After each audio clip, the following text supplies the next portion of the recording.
que é Plácido Neto, falando da Cripto Radar. E hoje vamos fazer um vídeo para discutir um pouco sobre a dinâmica de preço do Bitcoin, mas sobre uma análise mais fundamentalista. Fique ligado.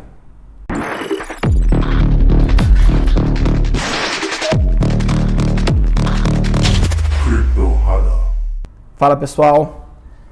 Então, nos últimos dias o Bitcoin está dando, né, muito o que falar na sua dinâmica de preço, né?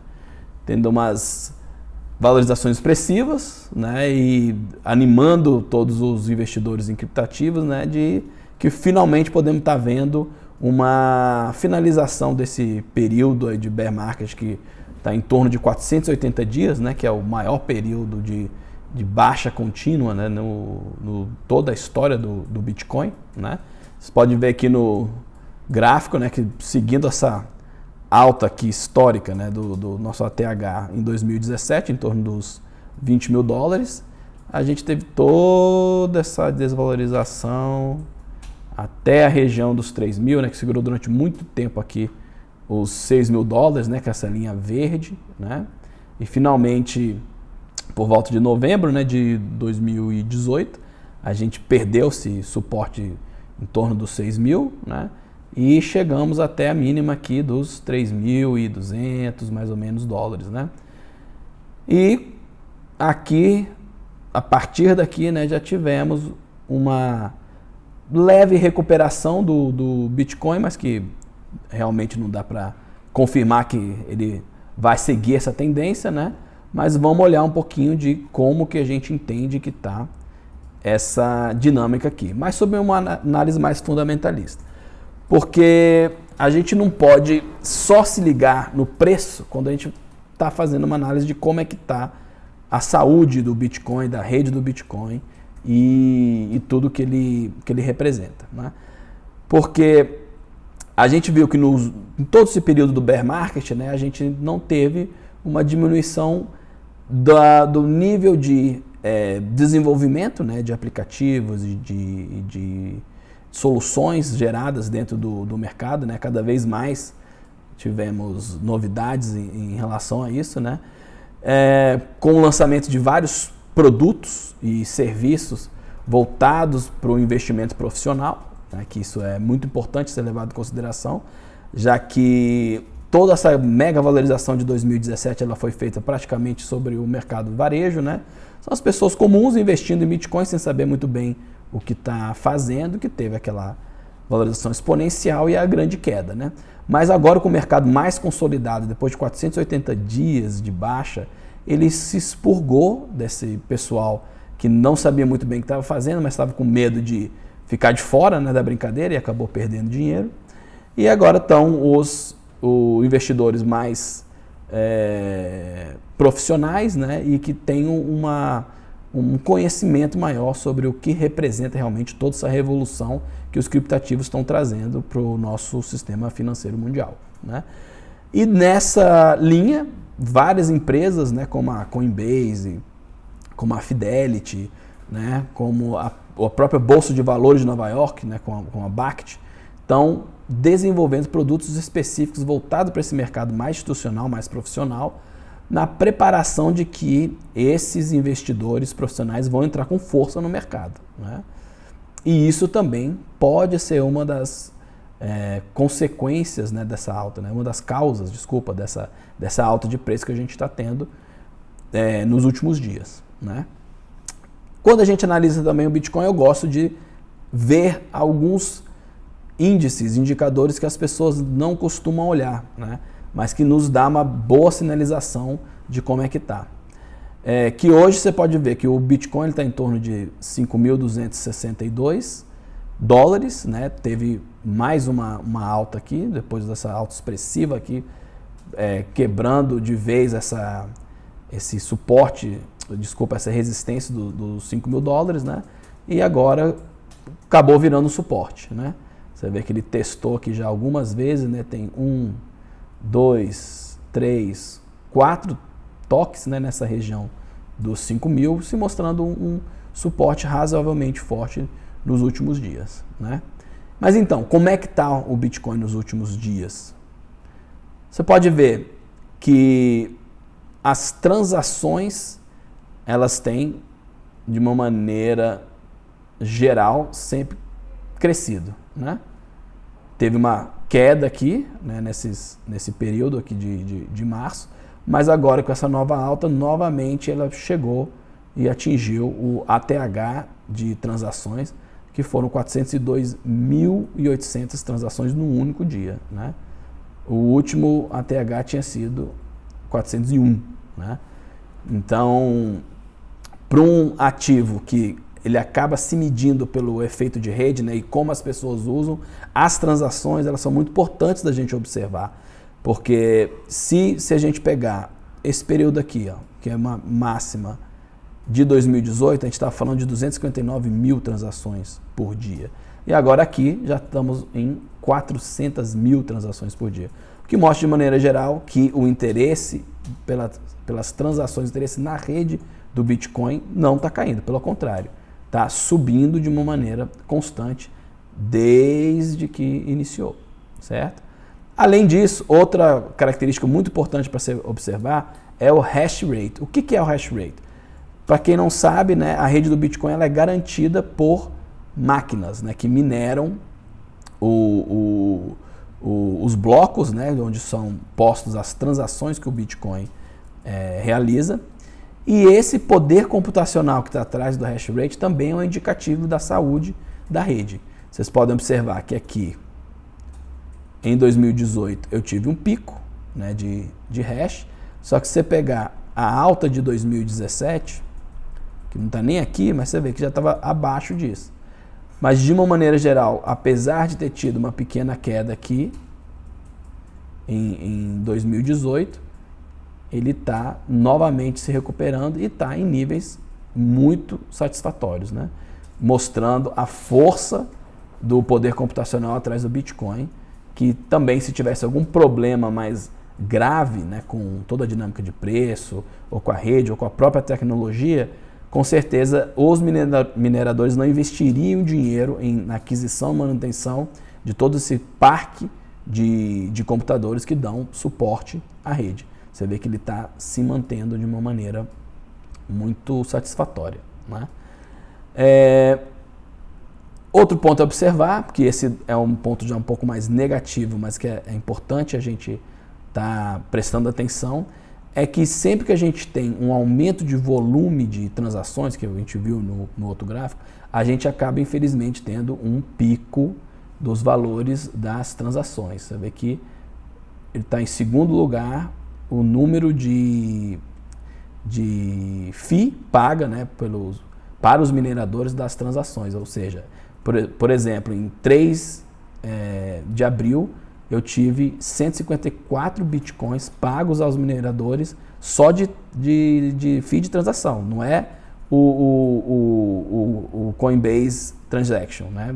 Não é o Bitcoin que ele acha na abertura do bloco, e sim o que ele recebeu de fee por estar fazendo as transações que estão contidas no bloco que ele tem, né? Isso é bom para o minerador, mas ruim para a gente que usa as transações, que as transações acabam sendo caras, né? Então a gente tem que observar, mas é importante, e eu coloquei esse gráfico aqui para você ver que esse pico no valor das FIIs mostra também um aumento do interesse e um aumento das transações realizadas na rede, o que indica uma forte movimentação desse preço, né? Que casa tudo isso com esse avanço recente que a gente teve. A gente veio lá de trás, de 2017, né? Tivemos todo o bear market, o crypto winter, como muita gente gosta de falar, só que eu já tenho uma certa segurança de dizer que a gente está já no crypto spring, né? Que os primeiros raios de sol estão batendo e fazendo que a gente tenha esperança de que os valores voltem a subir, né? Podendo nos próximos dias, quem sabe, testar os $6.000, né? E até o final do ano, por que não, a gente está falando já de atingir em torno de $10.000 o preço, né? E por que tudo isso, né? Porque esses ciclos de alto e baixo no Bitcoin, eles são naturais, são normais, né? A gente tem grandes valorizações, a gente tem desvalorizações de até 80% e continua o processo. Você tem uma nova valorização, uma desvalorização e assim segue. O Bitcoin ele opera em ciclos de valorização e desvalorização.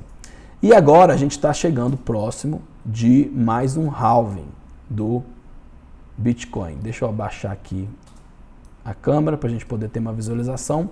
E o que é o halving? Desde o início da rede do Bitcoin, para cada bloco encontrado, a primeira transação, que é a Coinbase Transaction, ela acredita Bitcoins na conta do minerador que fez. Esse mecanismo de emissão de Bitcoin, ele é parte fundamental, obviamente, de todo o protocolo, né, de todo o algoritmo da blockchain do Bitcoin, e ele garante que novas moedas vão sendo inseridas dentro da rede, né? Para quem não sabe, o número total de moedas que vão ser emitidas dentro da blockchain do Bitcoin serão 21 milhões de moedas. E elas são emitidas a cada 10 minutos dentro dos blocos. Só que o Satoshi Nakamoto, que foi o inventor de toda essa tecnologia, toda essa solução, ele sabia que o preço teria uma dinâmica de valorização no tempo. Como a gente vê claramente aqui nesse gráfico, que é de base logarítmica, desde o início da rede, lá em 2009, até aqui em 2018, um pouquinho para frente nesse gráfico aqui que eu estou usando de exemplo, né? Que aqui a gente teve a queda, né? Que não está escrito aqui no gráfico, né? Mais ou menos se aproximando aqui desse ponto e agora, quem sabe, a gente subindo, né? Lembrando que é base logarítmica, tá? Tem 1, 10, 100, 1000, ou seja, você vai aumentando a cada espaço a mesma diferenciação de grandeza, de 10 em 10, certo?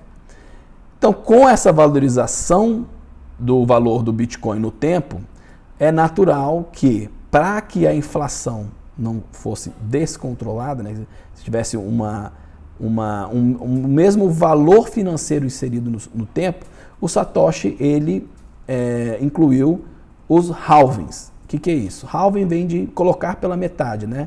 De você metatizar, se é que isso existe, né? Que nos primeiros blocos, a cada 10 minutos, eram liberados 50 bitcoins, né? No primeiro halving, você teve uma diminuição para 25 bitcoins, que aconteceu aqui em 2012. Em 2016, teve o segundo halving, que estamos agora nele, né? Onde cada bloco libera 12,5 bitcoins para o minerador, tá? E estamos nos aproximando agora do terceiro halving, que vai ser em meados de 2020, onde vai passar de 12,5 bitcoins para 6,25 bitcoins, tá? Então vocês podem perceber que a cada ciclo de halvening você tem uma valorização, você tem uma acumulação, e um ano antes do halving começa a crescer e você tem uma nova valorização, que são essas ondas formadas aqui. E a gente está chegando próximo da nova onda. E esse processo do halving, ele sempre acaba sendo um catalisador de uma nova bull run, né? Isso se repetiu em todos esses pontos aqui onde estão apontando essas setas verdes de valorização. Então, se esse padrão se mantiver e não tem nada que mostre que esse padrão não vai se manter, estamos chegando próximos de um novo bull run. E pegando aqui a projeção que está nesse gráfico, para meados de 2021, teria uma possibilidade, é claro que a gente só está traçando esse padrão no gráfico, nada garante que isso seja a realidade no futuro, mas a gente está falando de algo pelo menos aí em torno de uns 300 mil dólares. Ou seja, uma valorização muito expressiva do Bitcoin, que hoje em dia está em torno de 5 mil, ele poderá chegar daqui a uns 2 anos e pouco em 300 mil dólares, veja só, seria ótimo para quem investe no ativo, né? Então, tudo isso me leva a crer que essa dinâmica altista deverá se manter nos próximos dias. É claro que a gente sabe como o Bitcoin funciona, né?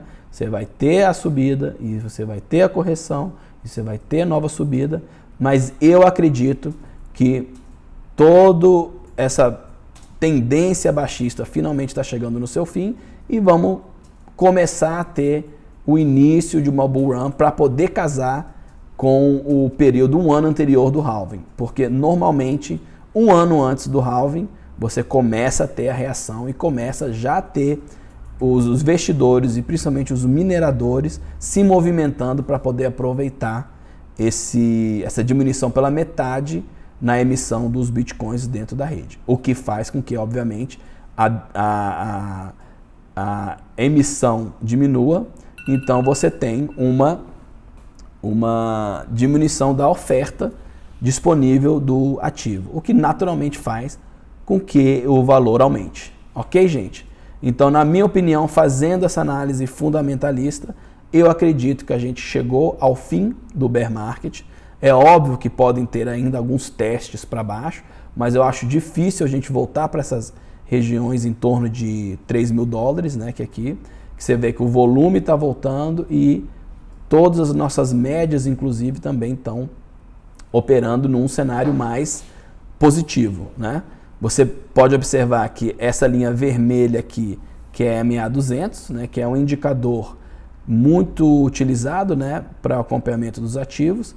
Você pode ver que a maior parte do tempo da existência do Bitcoin a gente se manteve acima da MA200, né? Desde lá do início, a gente diminuir o gráfico aqui, você vai ver que a maior parte do tempo a gente está acima da MA200, né? Em alguns períodos ele está abaixo e no nosso bear market você vê que ele funciona sempre como uma resistência ao preço. Aqui ele ainda tentou dar uma escapada, mas logo depois foi para baixo de novo, tentou aqui também, mas sempre funcionando aqui como uma resistência de força, né? O Bitcoin sempre tendo dificuldade de poder passar a MA200. E aqui finalmente rompeu essa MA200 com esse candle aqui de força, mais ou menos em fevereiro, né, de 2019. E desde então a MA200 está funcionando como um suporte agora, com vários toques na MA200. Aqui a gente tem 1, 2, 3, 4, 5, 6, 7, 8, enfim, mais de 10 toques na MA200. E aqui se distanciou bem da MA200, né? E inclusive também despachou a MA50.